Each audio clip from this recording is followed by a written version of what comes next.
Welcome to Not So Quiet on the Western Front, the podcast where we lift the lid, bust the myths, and explore the incredible history of the First World War. I'm Dan Hill, a military historian and battlefield guide specialising in the history of the war on the Western Front. And I'm Dr. Spencer Jones, author and senior lecturer in war studies at the University of Wolverhampton. In this week's episode, we continue our journey exploring the story of the French Army in the Great War, with a look at the outbreak of the conflict, how the French people and military reacted, and where those first clashes took place in 1914. Well, hello Dan and hello James. A pleasure to be joining you both on the podcast today. And last week we started our mini-series on the French Army, very strong I thought, looking at the deep background of the French Army, because as we emphasized last week, it's so important to understand as an Anglophone listener that the French army and the French nation is very different to Britain, to the dominions, to America and so forth. And certainly, James, you paint a really vivid picture of this quite unique army, uniquely structured, deeply embedded in French society, but also suffering a certain degree of, shall we say, civil military problems. And what, of course, overshadows all this or hangs over all this is that although the French nation doesn't know this, it's on a countdown towards war. A war is coming, and there's been crises, of course, in the early 20th century, the Moroccan crisis over the Russo-Japanese War. There's been tensions, war clouds have always been there. But when war finally does break out in the summer of 1914, it spirals so quickly from the assassination of Franz Ferdinand up to the outbreak of war. Two things really I'd like to ask you is, what are French plans and expectations for a war with Germany? And then how does the nation respond when that war actually breaks out? They have plans ready to go. And just like the Germans with the famous Schlieffen Plan, the French are going to rely on what is known as Plan 17. This is run up by the French commander-in-chief, General Joffre, who we should mention very briefly. Joffre, coming from a peasant family in the southwest of France, career military, had served in the siege of Paris during the Franco-Prussian War, and had made a career out of the military both in metropolitan France as well as in the colonies. So Plan 17, which is Joffre's brainchild, developed as well with the Ministry of the Army, basically calls for one large, massive push to reclaim the lost territories. There is a hint that the Germans might be coming through Belgium, but there is a feeling that the Belgians will be able to hold for some time and that these new series of forts will be able to delay the Germans as well.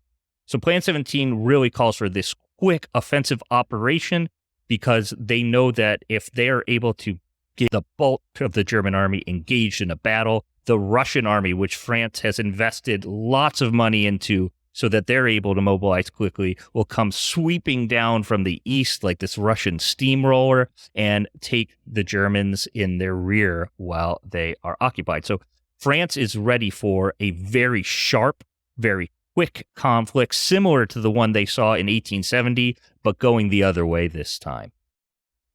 It's a powerful, aggressive strategy, actually, which is really interesting from that point of view. And as we're going to see things unfold over the coming weeks, really, once we get, of course, into early August of 1914, we'll see how the German strategy, the French plans, how they collide and how that interaction takes place. So that's going to be an interesting way to look at it.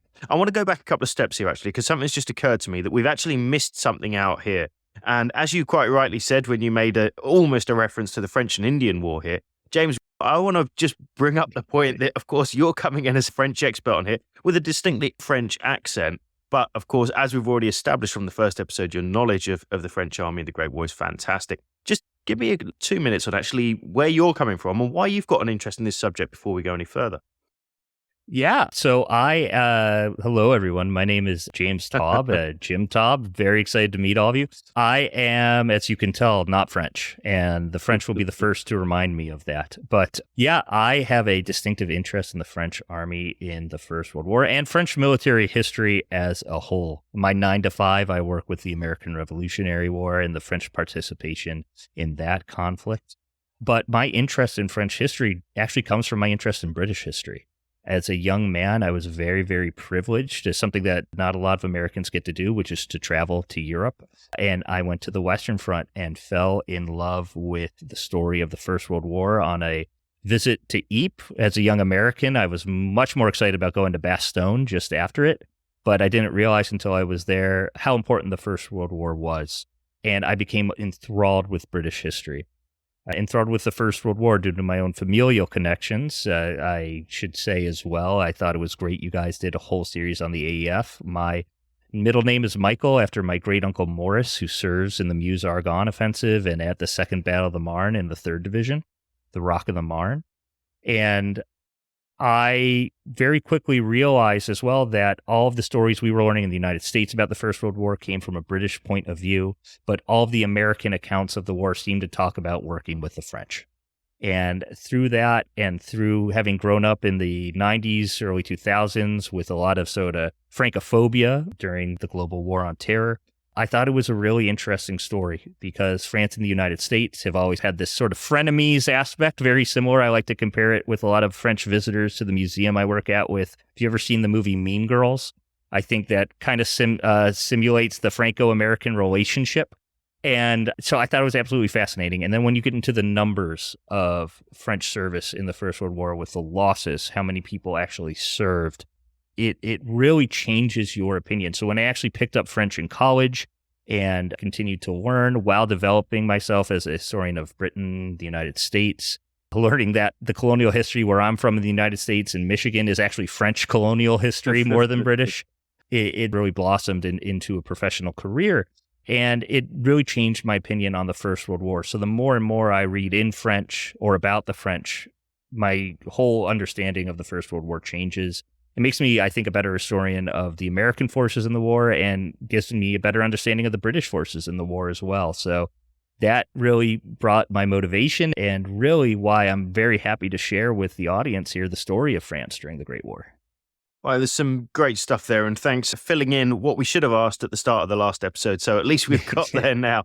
I'll just hold it against Spencer for many more episodes. Well, there we go. But finally, we have got there, and we've got the introduction out of the way partway through the second episode. But, of course, we need to return to the battlefields. And, Spence, this is an important thing, actually, because I already covered the outbreak of war a number of times on this podcast, but we've only really looked at it through a British lens. How exactly does the story of the outbreak of the war look to other continental powers? So when war is declared, when those first actions take place, what exactly is the French situation? You've asked me, Dan, but I'm going to throw that over to James.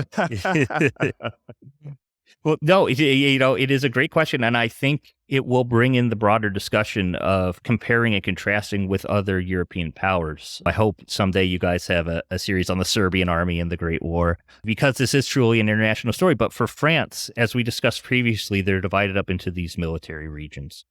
And unlike the experience in the 1870 war, the Franco-Prussian War, where the French army took a while to get organized, unlike the various German states' militaries, France in 1914 knows they have to get ready to go within a few days. Every man, along with his personal identification, is going to carry with him his military book, his livre militaire, which has his records, but also, if he opens it up, has his vaccination records and his orders for mobilization. Tells him exactly where to report, has a train ticket in there that any conductor will see, oh, he's going on military business, where to report to a garrison, and what regiment he's reporting to. So within a few days, the French army is getting very mobilized and ready to go. There are several military regions which are consistently at full strength. The 20th region, right on the border of the German-occupied territories of France, always has a full complement of soldiers ready to go, and that's going to be acting as a covering force while the rest of the French military gathers. So by the time fighting really begins in earnest in the middle of August, you've got 5 French armies from south to north, the 1st through the 5th, prepared to enter action. Active duty divisions, these are the active regiments of all combat arms branches, and behind them are reserve regiments.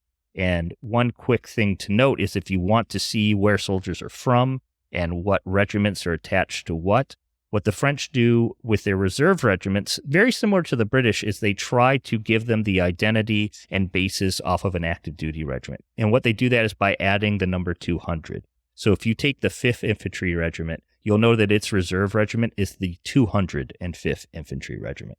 And you could tell they come from the same depot. Their soldiers probably did their active duty service in the 5th and are doing their reserve service in the 205th. But the 205th and those other reserve soldiers are going to be in rear area divisions acting as a reserve. Unlike the Germans, who are going to be throwing their reserve divisions right into the front line as soon as combat starts. And this is going to play a distinctive role.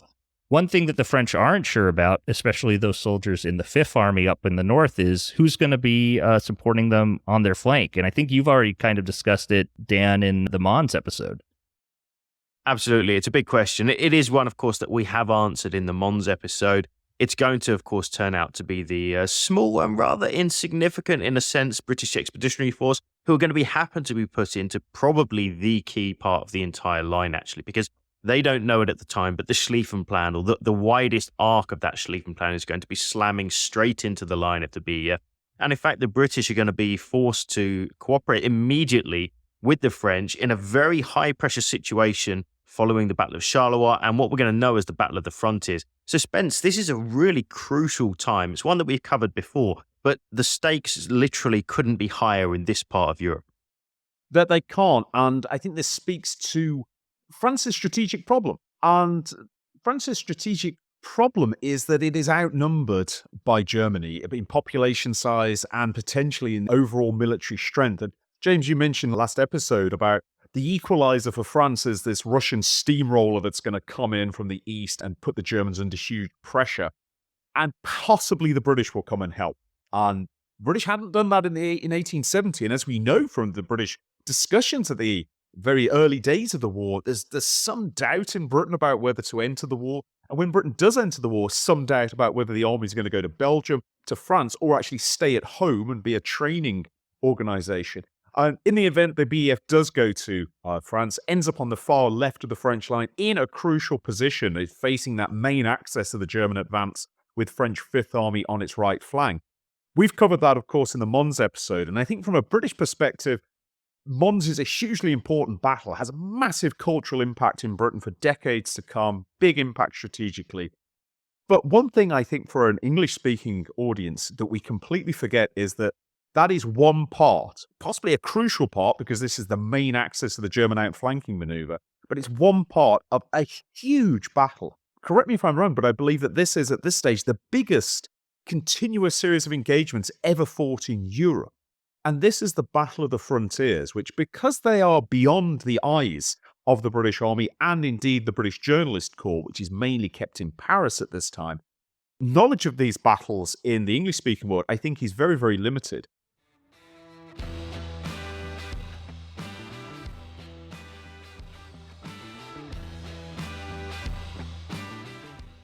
A lot of people might know the phrase, the Battle of the Frontiers, but actually these battles are intense, they're bloody, and they're critical in their own right as well. And I wonder if you could just outline a little bit about the French army that goes into the Battle of the Frontiers, what it expects in this as Plan 17 is implemented, and what it actually finds. So I will say with Plan 17 and this drive for the offensive, you also have to bring up the smaller scale tactical plan, of which there really isn't one.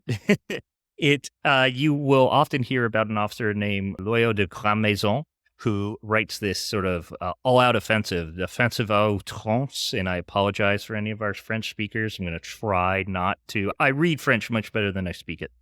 But this idea of the Germans are there, let's attack them on a battalion level, on a divisional level.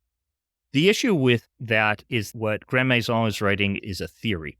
And some officers do pick it up. There is not an established doctrine that all infantry battalion commanders should be following the field service regulations of 1914. Some are reading text from 1912. Some are reading text from 1908. Some are reading text from 1911. So there isn't an established operating procedure on a smaller scale for a lot of these infantry units. But the general idea is there, and that is we're going to kick the Germans out of the occupied territories. So starting in the south with the First Army, who's operating in the Vosges Mountains areas, all the way from the Swiss border up through Alsace in this very hilly mountainous area, the French begin by trying to push the Germans off of those heights there. And they succeed in doing that. They try to continue on to the town of Mulhouse, Mulhausen in German and take it, but are very quickly turned back around in a counterattack. And the fighting there will settle down onto those mountain ranges, which will become a key point of the story for the rest of the war. Further north, the French Second Army will be engaging in Lorraine in these horrible back and forth seesaw battles, seeing lines of infantry on both sides advance and retreat, taking lots of casualties. One of the few successful generals that will pop out of this fighting is a French corps commander of the 20th Corps, known as one of these elite corps of the French army because they're that full-time established force. Ferdinand Foch is the corps commander there and will very quickly see success as he's promoted off into other spaces. As you get into the 3rd and 4th Army, this is where you really see these disastrous parts of this battle of the frontiers. These forces are going to be operating the 3rd out of the Verdun area and pushing further north towards Luxembourg, towards Belgium, and the 4th as well operating sort of along the southern Franco-Belgian border. They're going to be pushing into what they do not know is the hinge of the Schlieffen Plan. And they are going to run into overwhelming German forces in a place that most military historians will be familiar with, which is the Ardennes Forest. There, they are going through fog and mist on dirt roads, are going to run into the bulk of German forces swinging around, trying to get into France through Belgium, and they are going to suffer horrific casualties. One corps, the Colonial Corps, these are mainly colonial infantry from France, are going to be almost completely wiped out during fighting on the 22nd of August of 1914, which, as should be said, is debated as the bloodiest day of all French military history. So whereas the British experienced the first day of the Somme in 1916, one of, if not the bloodiest day for the French army, and we'll get to this, is debated, is the 22nd of August, 1914, with close to 28,000 killed. Further north, the Fifth Army will be in Belgium itself, fighting at the Battle of Charleroi, which is a 3-day-long engagement. And on each of these days, the French are slowly but surely pushed further and further back. The Germans suffer quite a number of casualties as well, but the French are simply outmaneuvered. Their forces move forward, try to assault, don't make contact with the Germans, establish themselves in defensive positions, and are just outshot and outmaneuvered and forced to withdraw. And for many in the French Fifth Army, they rest their blame on the fact that they lose contact with the British on their left and are forced to retreat. And I'm not sure, Spence, if you might be able to speak a little bit more about the blame game that goes back and forth, because we constantly hear this, and maybe what both, if not the British side, is saying. Glad you brought up the 22nd of August, which there is a debate about the exact casualty figures that I'm aware of. And whatever the exact casualty figures, whether it is 28,000 killed or whether it is simply a lot of casualties, what I would emphasize is this absolutely dwarfs anything that the British are going to experience until 1915. And this is, of course, ladies and gentlemen, a single day. Huge casualties on a single day on the 22nd of August. The next day, the British Army fights at Mons, and it suffers about 1,600 casualties, which is considered heavy by British standards. And of course, British Army much, much smaller. In percentage terms, it's a heavier loss. But it puts into perspective, I think, the scale of combat here. And I'm glad you mentioned about the tension between Fifth Army and the British Expeditionary Force, because one of the problems that the British and the French have in 1914 and will continue to have for years to come is because there hasn't been a formal alliance between the powers, everything that's been done between the militaries has been informal. It's really been driven by a handful of either Francophile officers from Britain or Anglophile officers from France who were very keen on interaction and perhaps travel to one another's countries. Certainly some younger officers in the Royal Artillery in Britain have become really enamored with French methods, and there's actually a small campaign prior to the First World War to try and adopt French methods over the Royal Artillery's methods. It doesn't really produce results, but it shows a sort of Francophile mood in the artillery. But in terms of actually formalizing the relationship, how the armies will fight together, how they'll interact together, the nature of liaison officers, the nature of inter-army communication, there's been some work done on this, so interpreters are provided, for example, but in terms of actually coordination, very little has been done. And when you amplify that by all the difficulties of communication in 1914, you don't have radios, telephones are available, but inconsistently. You're generally reliant on runners or riders going out and carrying messages. Then you've got language barriers, you've got technical barriers, you've got cultural barriers. The British experience is, in some ways, is quite tragic because I think the British command really wants to work with the French. The British commanders are not stupid. They know they are playing a small role compared to the French, but they're hampered by those problems I've just laid out, and also a secret document that's given to the commander of the British Army at the start of the war. British commanders Field Marshal Sir John French and Lord Kitchener, the Secretary of State for War, gives them a document at the start of the war saying, don't get the army destroyed because we can't replace it. And secondly, whatever you do, don't come under French command. And possibly that's because Kitchener is prejudiced against the French. Kitchener had served as a volunteer ambulance man in the Franco-Prussian War and had been appalled by how inefficient he thought the French army was. He didn't want the British army coming under that command. But what all this means is the British and the French don't really create a working relationship that's an effective one in August and September. The British view of Mons is that the French have got themselves into trouble at Charleroi and then send a message to the British saying, can you cover our flank or counterattack? And the best the British can do is hold the line at Mons for 24 hours to screen that flank, which then puts the British army into trouble. And apart from the French Cavalry Corps under Sordet, the British army doesn't see much of the French then until early September. And so the British feel they're being abandoned by the French, and the French probably feel they're being abandoned by the British, when in reality it's as much a communications breakdown and a liaison breakdown as anything else. I think both sides are actually quite keen to work with each other. They just can't. And that, I think, amplifies something that is really important, listeners, to understand. This fighting in August and into early September 1914 is seriously intense. Casualties on the 22nd of August give a feel for that. Intense. It's on a vast scale because it's not just, the retreat from Mons down towards Paris. It's fighting all along the shared Franco-German border. And the stakes are absolutely enormous as well, James, because this is, of course, the German attempt to crush France in 6 weeks with the Schlieffen Plan, end the war at a stroke before Russia can really get involved. And I don't think it's too much of an exaggeration to say that the French really soon find themselves fighting for their absolute national survival. Absolutely. As you guys have mentioned in previous episodes, the French industrial heartland is in the northeast of France, around towns like Lille and Amiens. And you'll see in 1915 British soldiers fighting over slag heaps with the French coal mining industry in the northeast. But French survival as well. As we mentioned in the first episode, there are living memories of people having to eat animals in the zoo of Paris during the 1870 war. And they are fighting to prevent that happening again. They're fighting to prevent German troops marching down the Champs-Élysées, which the Germans had done in 1870. So there is a true idea of this is a battle for survival. This is what the French public had been taught since 1871. This is how they truly felt, especially as, similar to Britain, reports are coming out about German atrocities in Belgium, as well as in occupied parts of France, both those areas of France that the Germans have occupied since that last war and the areas that the Germans are taking as well. France itself is in danger. The Germans are within sight of Paris after several weeks of fighting in August and September of 1914. So there is a real feeling of this country is under direct threat even before the Germans get within striking distance of Paris. It is a push and shove battle where no ground is to be lost, only ground it must be taken.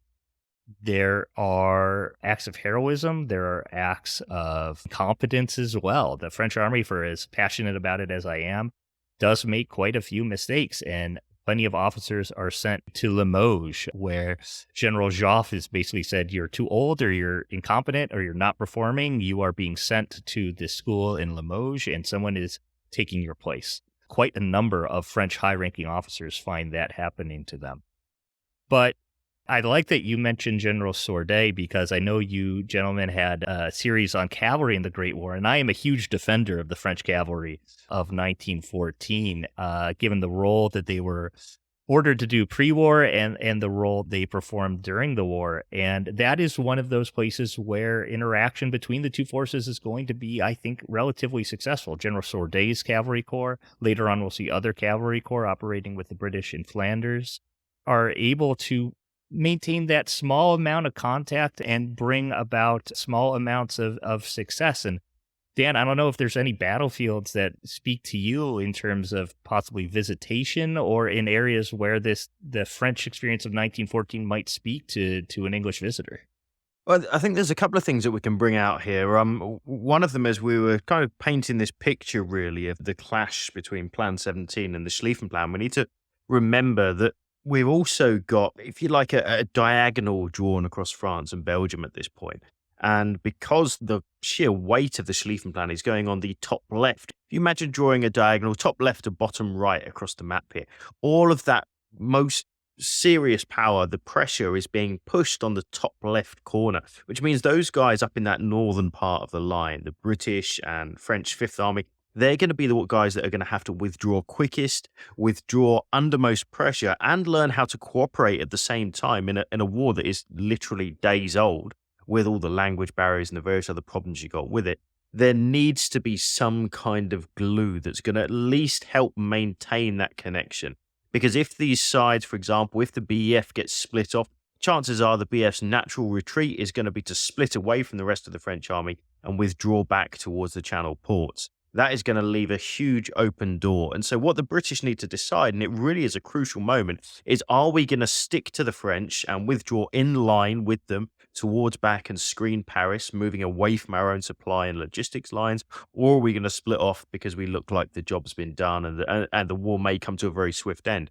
That is an absolutely crucial moment. And actually, it's the intervention at places like the Battle of Le Cateau with Sourdet, who spent, I'm sure we'll talk about in a minute, is a little bit quite literally cavalier as well as being a cavalry officer, galloping around the field, but maintaining, crucially, touch, contact, and some sense that there are friendly forces nearby that is going to be absolutely pivotal in that decision-making.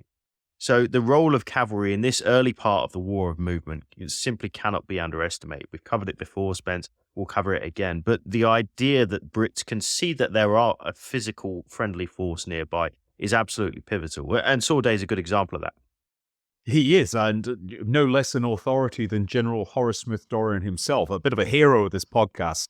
That, of course, commands the Battle of Le Cateau. He's absolutely open about it. He could not have fought and indeed achieved what he did at Le Cateau without Sourdet's cavalry covering his left flank. And in fact, actually, listeners, if you get out to Le Cateau, obviously it's a big battlefield. It's about 9 miles across. A lot to study from the British perspective. But if you have the time, do head a bit further left and look at Sourdet's actions on the far left, because this is really, really interesting. Tactical flexibility. He uses his French 75s, this absolutely superb field gun, the best field gun in the world at the time, very skillfully, really puts although he doesn't have that many riflemen or carbine men he can put into action, he makes up for it through a lot of maneuver, a lot of fire, really completely shuts down the German offensive on that flank, stops the Germans lapping around the British left flank. So very, very impressive tactical performance, and one that I think is largely forgotten now. So we definitely champion him and his horsemen on this podcast. I think that leads me to a wider point that I want to pitch to you, James, that we've painted this picture of a French army that has its strengths, but has its weaknesses too. The famous Pantalon Rouge, the idea that it's going to make up for a lack of a really clear and coherent doctrine by being very aggressive and trying to seize the initiative, and perhaps a certain tactical naivety. I'm reminded of a quote which may be apocryphal, which I picked up somewhere, about a French officer writing to a comrade and saying, "Isn't it chic to die wearing white gloves?" Which perhaps captures some sort of a mood, maybe apocryphal. But this tactical naivety runs into modern German firepower, modern German mass, and this is what leads to this terrific loss of life and huge casualties in 1914. The French army, and the British for that matter, being driven back. But one thing that really strikes me is how quickly and how resiliently the French army can adapt to this.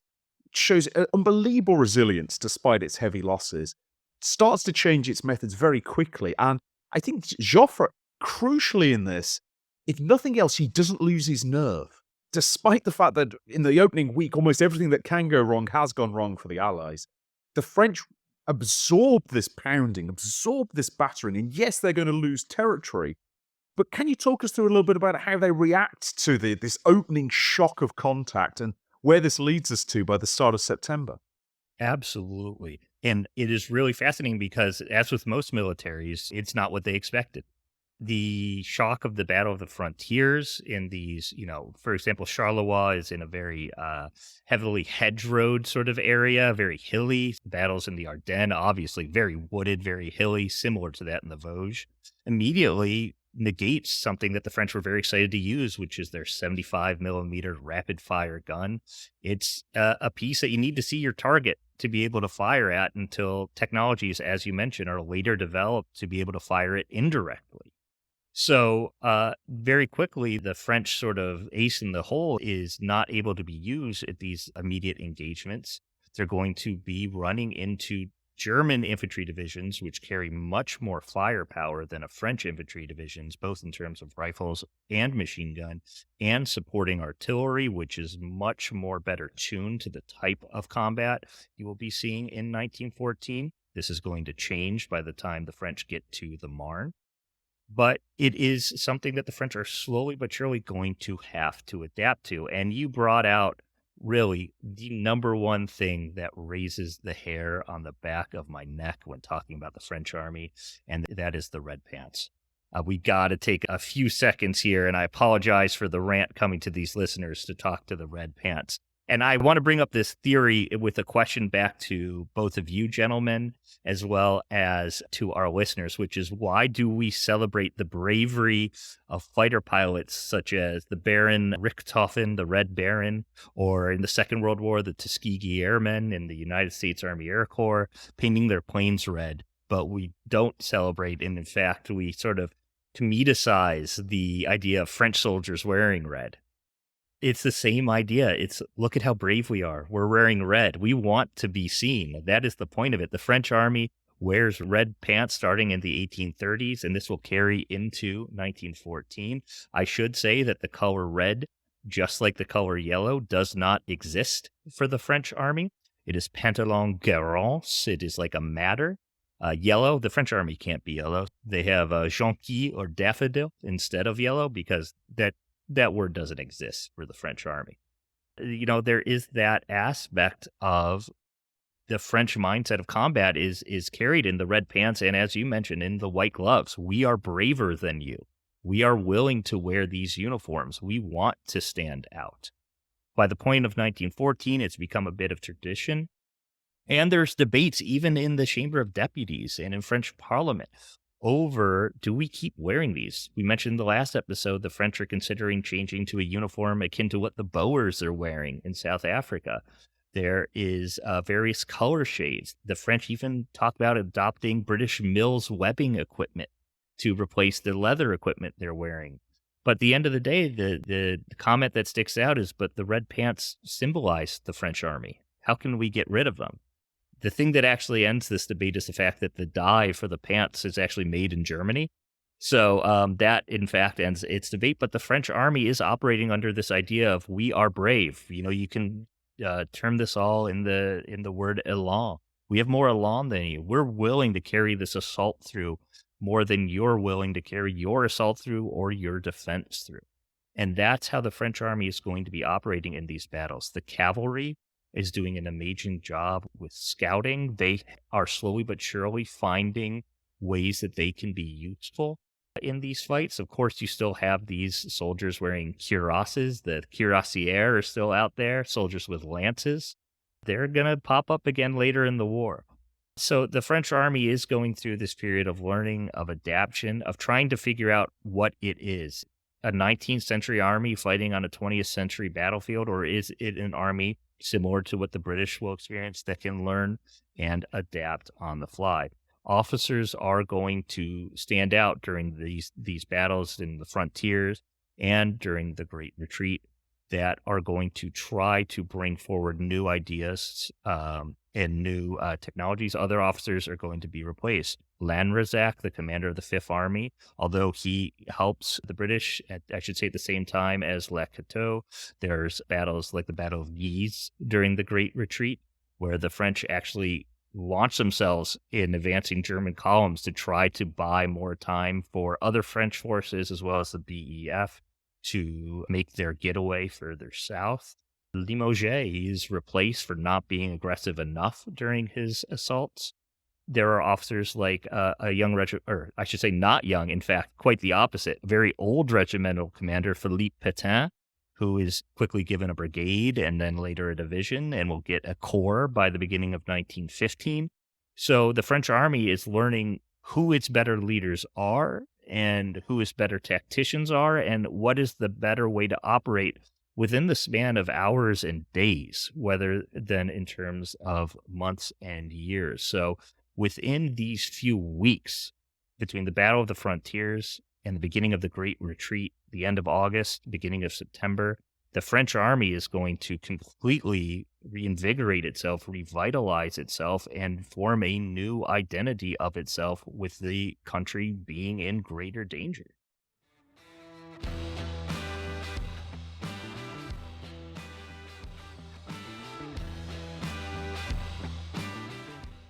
There's a couple of really interesting things that you mentioned there, James, and I think it brings us back to the kind of method of fighting of 1914 the French employ, and a fairly tragic, but I think truthful phrase that "élan is not enough," because the French fight in August 1914, in September 1914, with plenty of élan, plenty of courage, personal bravery, even leading from the front as well, and it simply proves that this is a butting of heads, if you like, between the old way of fighting with the new way of industrial warfare. And it's something we see everybody learns throughout the Great War. The Germans have got to learn it too, as do the Brits, and the Americans are going to learn it when they come into the war in 1917 and 18. It's tragic that the amount of losses that need to be sustained in order for that to be found out. But the bottom line is it is found out, and it's found out relatively quickly too. The French have really pre-war, they've really put a lot of their stock in trade on the idea that French spirit, French élan does have a certain power on the battlefield. What it doesn't have is the power to overcome an embedded machine gun with decent defensive lines of sight and a determined gunner behind it. And this is really some of the tragedy that we find. But by the same token, the learning curve, which we've spoken about so many times here, is incredibly steep for the French in the early parts of the war. One of the numbers that sticks out in my mind, and this I think bodes positively for the French at the same time as maybe at face value looking negative, is that something like 40% of regimental commanders are replaced by the end of 1914. That is a staggering number. You imagine doing that in the British Army with a very small BEF. And let's be fair, some of those regimental commanders did deserve to be replaced who weren't. But the French are able to look at this, reflect, and say, okay, we need to go back to the drawing board. There's a famous French general that says war cannot be improvised. Well, yes, this is a bad time to learn it, but at least you are learning it. Things need to change. There needs to be structure. There needs to be some kind of method that's going to allow a very big, lumbering army to start becoming more mobile, more dynamic, filling in gaps and holding the line, because the pressure is building. And actually the fallback towards Paris is looking really by early September of 1914 like Paris might well be overrun. And if you're going to learn, that's a great motivator to say, better learn quick. You've only got a few days or a few weeks to do so. And so, Spence, as far as the story goes of the Great Retreat from a French perspective, and de facto a British one as well, the stakes once again couldn't be higher. There are a few situations like that in 1914. Absolutely not. And we've talked about this a little bit in a British perspective about how fast all this is. The war of 1914 is not an instant information environment in the way that we experience in the 21st century. News is disseminated overwhelmingly through publication, through newspapers, through periodicals, and so forth. And in the intense confusion of August 1914, politicians and indeed civilians are really unclear about exactly what is happening, but very quickly there's the perception, well, things are going wrong. We've covered the breaking story, the famous dispatch, the Amiens dispatch, which brings the story of the retreat to a British public at the very end of August and leads to this surge of volunteerism.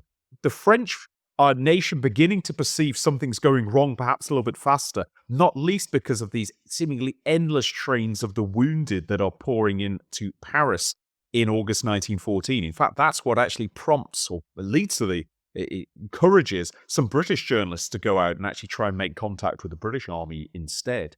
And this is all happening very, very fast. The governments of both Britain and France are under enormous pressure here. The armies are under catastrophic pressure. And in Germany, for a time, it looks as if the Schlieffen Plan is going to work.